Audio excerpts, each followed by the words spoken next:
Hey everybody, this is Phil Town. And this is Danielle Town. And welcome to podcast of InvestED podcast.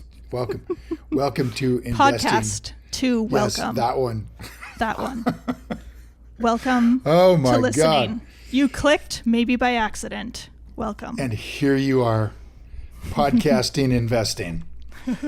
We're trying to be really good investors, and if you've just gotten here, you know there's a lot of backstory we're not going to go into, but we if are you definitely. Just got here, scroll way back to episode 1, and we'll see you in like 2 years. Yeah, you know the actual podcasts that most people do is like each one is its own thing. This one not. This is a ongoing rolling. Serial. Education serial. Well, it's a serial. Old-fashioned serial. Days of our investing lives, apparently.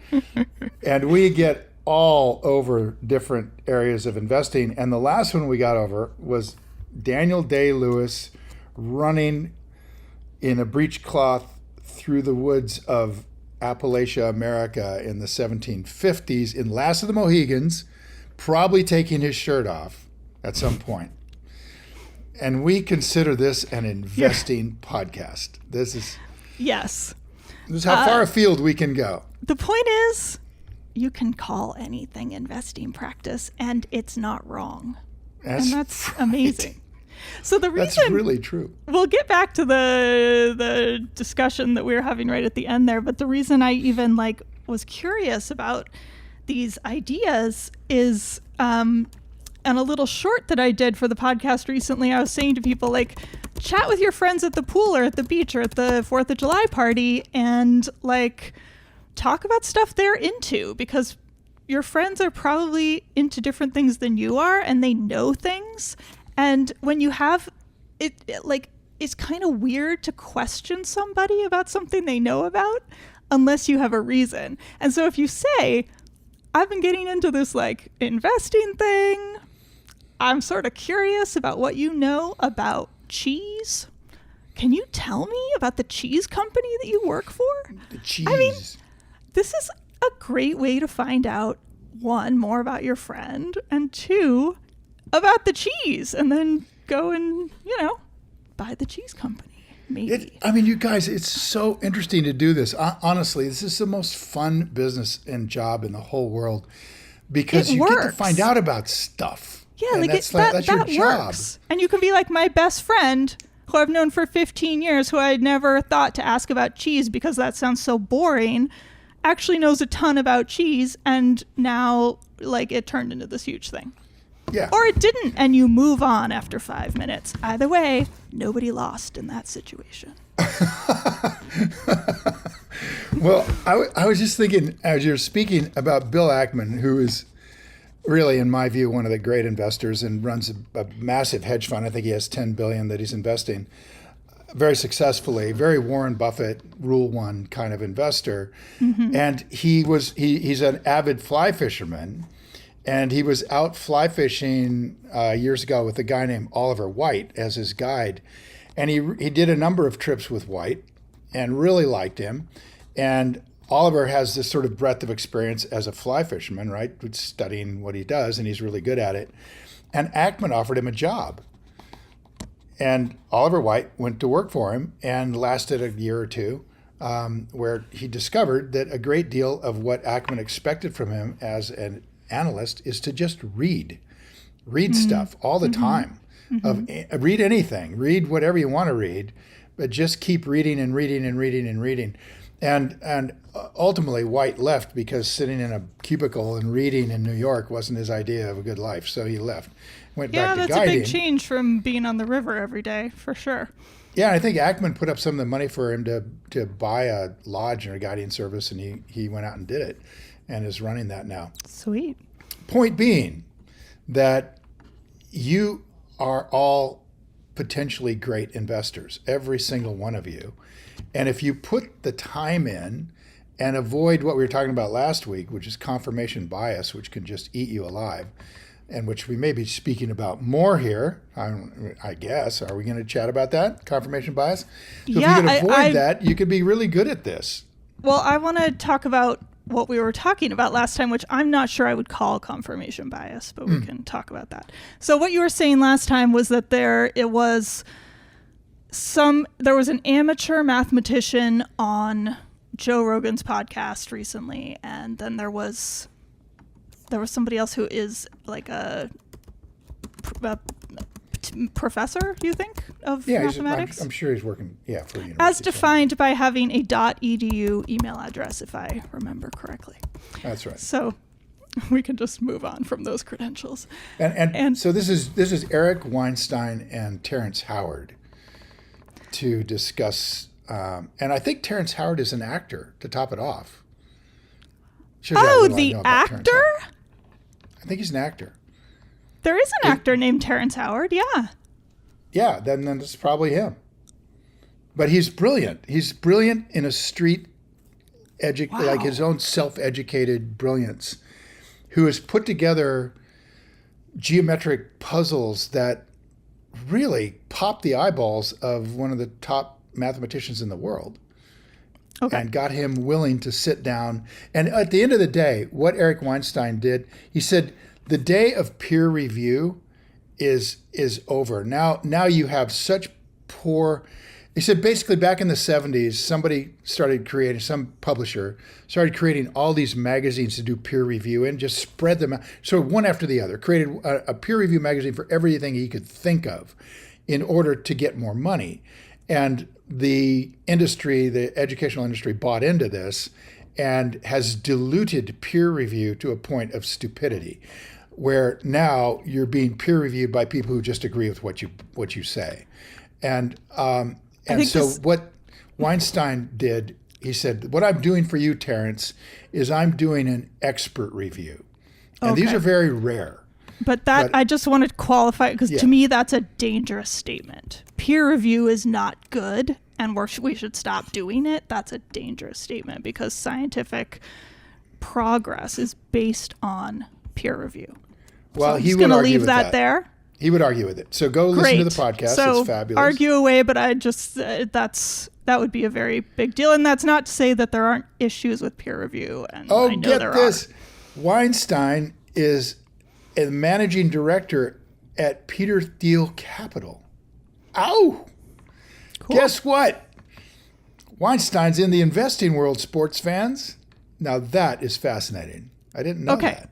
Now, let's talk about this thing that actually applies to all of us, which is the problem, as you described it, of an amateur coming up with some genuinely good ideas, maybe new ideas, maybe really making a breakthrough in the field, and then layering on incorrect ideas or stuff that's been disproven or simply a bad idea out of left field that actually just is not true. Something like that. There's sort of this like sophomoric addition to the actual good idea.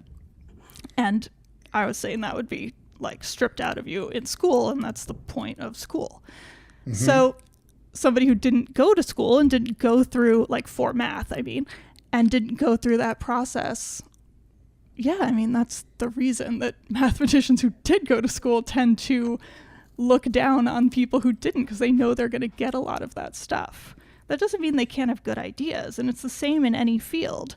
And what you were saying was that he was defending himself a lot, and you called that confirmation bias. So I relate so much as an investor, as somebody trying to learn something new, as somebody who did not go to school for investing at all, and especially not long-term value investing. I feel like exactly like him most of the time, where I know I have good ideas, but am I layering dumb ideas on top of them? Am I putting other things in there that just aren't true? And if I, had somebody checking my work over and over, it would become really obvious. I think it's very likely. I would almost say it's impossible not to do that stuff when you're learning something. And I'm not sure it's exactly confirmation bias, because you're doing it. I'll speak for myself. I'm doing it the best I can, and I'm criticizing my work the best I can. But so I don't feel like I'm confirmed with it. Well, I think you have to take there's two sides. There's almost like two steps to avoid confirmation bias. One, I think, is to recognize it as a constant threat for any intellectual exercise. Yeah, but I'm talking about I'm not talking about me walking in, here's my report on company X. It's great. That's confirmation bias. Or that's the beginning of it anyway. If you start to challenge it and I go, no, it's really good because of these reasons. I'm talking about I'm doing the work and I'm aware that there's things I don't know that I might be blipping in there, and I don't have a way to discover those things. I don't have a way to not make those mistakes. First off, I want to offer a different definition of confirmation bias than what you just offered. Go ahead. Yeah. So you were saying confirmation bias is, and I'm not sure you actually meant this literally, but that you have confirmation bias if you think your report on company X is really good, really great, and you turn it in, then that is automatically confirmation bias, and it isn't at all. No, you're right. That's a terrible definition. Yeah. It's totally okay, not. good. You're right. So fair enough. So confirmation bias is the inability to see the inversions. Yes. In my language. And you just simply can't see them. You turn them into positives every single time. In my imagination, you turn in that paper and then the person says, here are 15 things wrong with it. And I think that what you're saying is completely stupid. Right. And you know every one of those is what is true. Yeah. That's confirmation bias. That's what I meant. And you're wrong. I mean, confirmation bias implies that you're wrong, right? Yeah. So in other words, you're having an argument with your spouse, and they're not hearing a word you're saying because they're quite sure you're wrong. Well, that's unhelpful. Right? They're just sure you're wrong, and they're just not hearing a word you're saying, and they're not going to hear it because all they want to do is tell you how wrong you are. I have a top tip for that situation that I've been using lately. Oh, what? Somebody told me when you have two against each other, you say to yourselves, no, we are a team against the problem. Ooh. Yeah. Very good. And if you say that in an argument, we're a team against the problem. You're going to get a really annoyed look. But right. It breaks it up for a minute. Oh my God, that's a good one. All right, I might try it. Not that Melissa and I ever get in that situation, but confirmation bias has another side to it, and that is that you, in order to avoid it, you have to know it exists, number one, and be humble, like be the opposite of hubris, be someone who is intellectually curious and completely willing to be wrong and accept that. So you have to have that in your head. But the other side of this coin of confirmation bias is that you have to really understand what you're talking about. You have to be deep in that field or deep in that company. In order to what? In order to avoid it. In order to avoid confirmation bias. Oh, in order to avoid it. Otherwise, you get caught up. I'll give you an example. We were looking at, we own a piece of a bank. Okay. So then this article comes out very negative about the investments that this bank has been making. It's been lending money to a couple of projects around the country that are not doing well. Okay. And this is very not bank-like behavior by this bank. So article caught a lot of attention. And the stock price drops. Did you know about this, or was this news to you as well? News to us. So the stock price drops 25% on this news. And which can mean something or mean absolutely nothing. It can mean, red flag, beware, because a lot of smart people are getting out. Or it can mean, wow, time to buy because a lot of dumb people are getting out. Yeah. So you don't know. So what you have to do is you go find out. You take this criticism seriously as an owner of this business. And so you got to go find out. And that process for us meant to go to the buildings and talk to people around those buildings, talk to the leasing agents, talk to everyone. And what we found, interestingly, was that indeed there was a valid criticism of this company going on here, that they had put money in, they put the money up for you're gonna appreciate this, I think. A life sciences building, a big one, in downtown San Diego on the waterfront. So this is downtown San Diego on the waterfront, glass, beautiful views. What could be wrong, right? Well, they built it as a life sciences building, and all of the life sciences companies are North San Diego, 15 miles away up the freeway, starting with the Salk Institute and University of California, San Diego in La Jolla, and moving north all the way up to the Palomar Airport. Wait. So, sorry, you said they just built a building, but do you mean as office space? As life sciences office space. Okay. So it's for rental, for leases. Okay. Not for the bank itself to use. It's an investment. Okay. Got it. Right. They put the money up for this other developer, and they can't lease it. Totally sitting empty because it's for life sciences. It's built for that. Their leasing agency is trying to put that in there, and no one wants it. Why?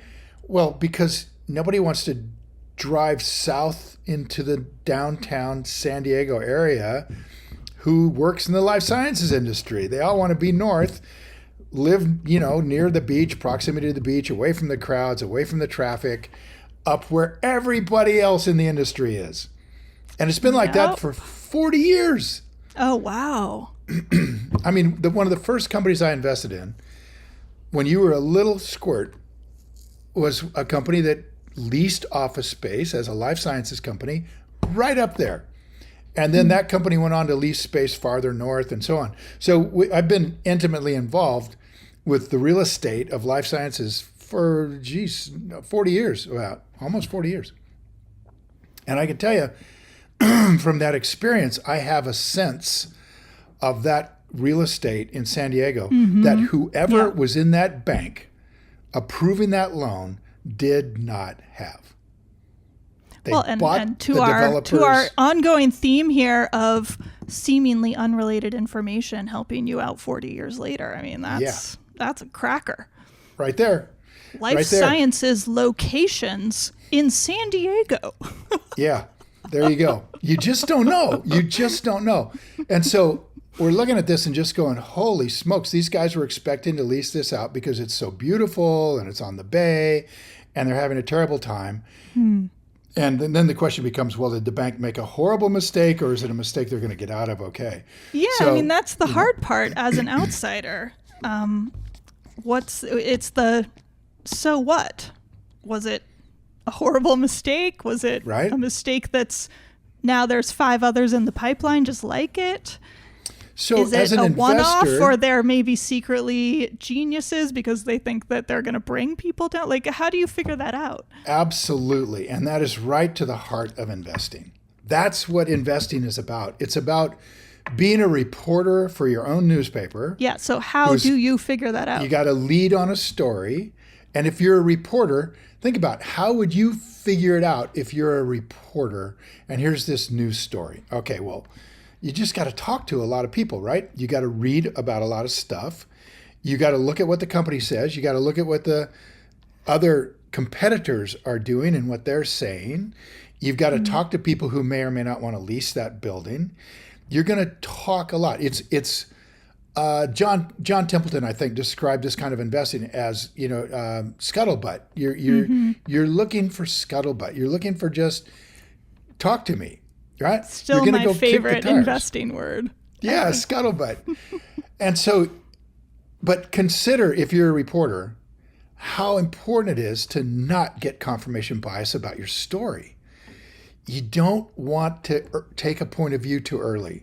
You want to be intellectually neutral and intellectually honest, or you're going to end up getting caught in some lie, essentially, and you're going to publish this lie. You're going to buy somebody's story that is a good salesman, and you're going to get caught up in it, and which is one of the reasons, by the way. Well, you're not, though, because then you won't get published. So basic journalistic standards are you don't have a point of view. You find out the facts. You only put the facts in. And if you have a quote from somebody saying this thing happened, you try really hard to get a quote from somebody else saying, no, it didn't. And here's why. You try to have, if it's a sort of bifurcated type of issue with two sides, you try to have both sides. And an editor will usually require that before it gets published. Okay, then this is where we depart as investors from being good reporters. If that's what a good reporter is, somebody for example, on CNBC, let's talk about company print, A. Print, Yeah, I know, writing an article. I know, but you can see this on CNBC all the time. They always put up this guy on that side and this other guy on the other side. It's just standard. But think about this. CNBC doesn't have to take a point of view. They're just providing entertainment. Yeah. You have to have a point of view. You're going to end up with one of 3 points of view. Either you understand this and it's a bad investment, or you understand it, it's a good one, or you don't understand it and it's too hard. Those are the 3 places you're going to end up. Yeah. And so you can't just go, well, I'm going to get somebody on their side of this infinitely. You keep trying to get somebody on their side of it until the evidence becomes overwhelming. Yeah, because sometimes you can't find somebody, and that's also a piece of evidence. What comes to mind, like straight on this, example number 1 is the reporter from the Wall Street Journal who went into Theranos's history. Remember Theranos? Oh, yeah. Theranos is the supposedly biotech company that, was like a Stanford dropout, led it. Elizabeth Holmes, I'm sure you've seen her blonde face on the news. And she essentially thought that she could fake it till she made it the way software companies tend to do. Right. But because she was playing with people's health, you can't do that because people can die. And some did. So she had this blood testing machine that didn't work. And so it was covered up. Like, it was covered up. It was buried very deep. Yep. Like Weinstein level, covered up with commandos coming to your house at night. Terrifying type of stuff. Like, they were doing that. And this reporter just kept going. Yeah. And if he were an investor, he would have done, I don't think there's anything different in that process. Right. Your outcome is you sell or you buy. Your outcome is you write a book and you expose them. It's still the same process. Right. And his book, which I want to look up the name because it's so good. I can't recommend it enough. I listened to it on audiobook. What was it called? Blood something. Blood something, yeah. I listened to it when I was even really sick and could hardly process stuff. And it was so engaging that I was able to stick with it. Bad Blood. John something, right? Hang on. John Carreyrou. Yeah. John Carreyrou. Great book. Wow. Cannot recommend that enough from an investing perspective of the layers that he went through in the corporate structure to find out what was happening. And then to, just as you just said, to the competitors, to the suppliers who all had different stories. And that's you guys, the investigation. This is such a good subject because it's mind-boggling that people who had a direct involvement with this company, like some executive at Walgreens, for example, decided to build super labs within Walgreens and rolled out like 100 of them without knowing for sure that he's got a good technology. The technology didn't exist. Yeah, and they rolled these things out. She faked it for them to get that deal. And I got to tell you, it's an amazing thing how the beauty of being an investor versus a reporter is so cool because as an investor, you don't have to write the story. All you have to do... You don't have to do that horrible part at the end where you have to put it all together. Where you have to keep digging until you get the story right. You don't have to do that. All you have to do is get going until it's too hard. And when it becomes too hard, or when you're obviously over your head, you're obviously drifting into an area where you're not in your circle of competence. This is where hubris starts. This is where confirmation bias goes. because you think you know. And so if you can keep your head screwed on rationally and dig into a company like Theranos, I think you'd very rapidly discover you've got all this anecdotal stuff over here saying something's wrong. And you've got all of this, quote, evidence from the company saying it's not. And you would just have to be intellectually honest and say, there's no way I can know. I can't go into the machine. I don't have enough information. And the reason that that's such an important thing to realize as an investor is that you're capable of making investments into things that you don't understand, and you need to be sure you don't get caught up in some salesman's story. I have a good friend of mine that put 7 figures into this guy's water treatment thing. And when I looked at it, he asked me to take a look at it. When I looked at it, I saw that I couldn't see. It was a black box. When you say it, do you mean data that they gave you? Data and the way the machine works and how it does it and everything. Okay. Black box. You put in, urine on one side and out comes sparkling fresh water on the other side. You got this black box that's doing magical things. And this guy has got the Saudi Arabian guys involved. And you got these guys involved. He's got these guys involved. And I've been around the block enough to recognize the limits of my own knowledge and realize if I can't get a professional to look in this box for me, then this is too hard and I don't want any part of it. And that's what I told my friend. I said, either you get a water treatment pro from a university and pay them $1,000 a day and have them go take this box apart, or you stay away from this thing because you cannot know. And of course, the guy who's developing this is all about, I can't show you this because it's proprietary, and it's like, you can't, I just can't show you. He would show them enough to where they thought they understood it. And a couple more things. Maybe I'm wandering afield here, but I'm triggered by the Theranos stuff. Is that the Theranos board it's so was triggering. full. Full. That board was full of luminaries. Yeah, it had the former Secretary of State on it. It had 2 generals on it. It was just full of luminaries, and they were all caught up in Elizabeth Holmes' bullshit. They just got caught up in it. And my friend got caught up in a good salesman's bullshit. It turned out it was fraudulent at the end of the day. Oh, yeah. But, I mean, it's a terrible thing, but it happens all the time to varying degrees, right? So you can have companies that are not fraudulent except for just a little bit, and that can, right? If you can't get in on that, you're going to see something blow up on you. I mean, I've lost money on those things, as you are well aware, because there was fraud going on. There was lies going on by the top levels of the company and by the board. And if they're going to do that to you and you're not able to get in there and check yourself personally to see, and you don't understand enough about the technology to for sure know what you're looking at, and you can't get an expert in there, then it's too hard, and you don't want to go outside that area of competence. So I'm making notes for next time because we got to wrap up. Well, I was going to circle back. I have more comments. I was going to just circle back and say that's why confirmation bias is this 2-part thing. It's like when you're outside your circle of competence, when you're into stuff that you don't really understand, this is where confirmation bias goes like a weed, because we want to think we get it.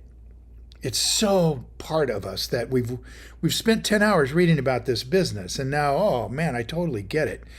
When chances are you don't actually get it. Mm-hmm. And this is one of the things we want to teach you guys is you have to keep the circle small. You want to be an inch wide into businesses and a mile deep before you start expanding out into anything. Yeah, but I don't think confirmation bias is like automatic. Like, I think you can read for 10 hours and have a good sense and a good idea and be useful and say to yourself, hey, I don't know everything. Like, I would like to learn more. Like, those 2 things are not necessarily automatic. Oh, now I know things, so I'm coming from a very specific place on this, and I think that's fair to criticize what I just said from that point of view. But I just don't want people to like not read about stuff because they won't know enough about it after 10 Fair hours. Like, I'm go, coming do from a you, learn cool place stuff. as a fund manager where there's always that sense of be smart, do something wonderful, and do it now. That's just an intellectual problem that fund managers have. The push, the pressure. The pressure to be smarter than the next guy in the room. And it leads you into these states of, particularly in this kind of a market where it's extremely hard to find a simple, easy to understand, highly predictable business that's on sale, that doesn't have some massive problems going on.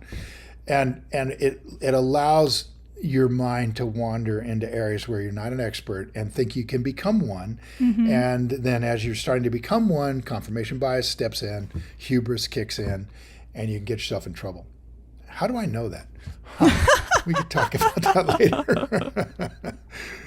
All right. Oh man. Until next time. And then there's the torture, which I've been dealing with, which is like, I looked at BYD, which is this electric vehicles company in China a number of years ago, super cheap, like amazing deal, and went, I don't know anything about China. I don't know anything about electric vehicles, trucks, and the transport system, and this is over my head. So I didn't buy it, which is like, according to the rules, correct. And now I'm seeing BYD ads on the Euros football tournament on the edge around the pitch because they've gotten so big that now they sponsor the freaking Euros. Yep. The end. Well, so the other way you can go here is just buy whatever Buffett buys. Buffett didn't buy that. Yeah, no, Buffett did buy that. That's right. Yeah, he did. I was All right, thinking we got to go. It was more Munger who famous. Yeah, but you're right. Buffett did buy it. All right, you guys. We'll go talk about that some more. That was fun. Time Thanks, to go everybody. play. Bye. Yep. See you now.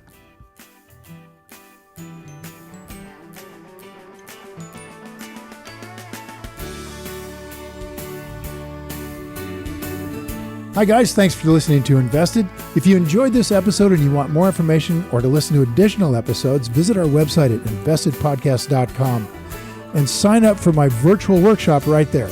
Spots are definitely limited for this event. I'm not kidding, they really are. They sell out very quickly.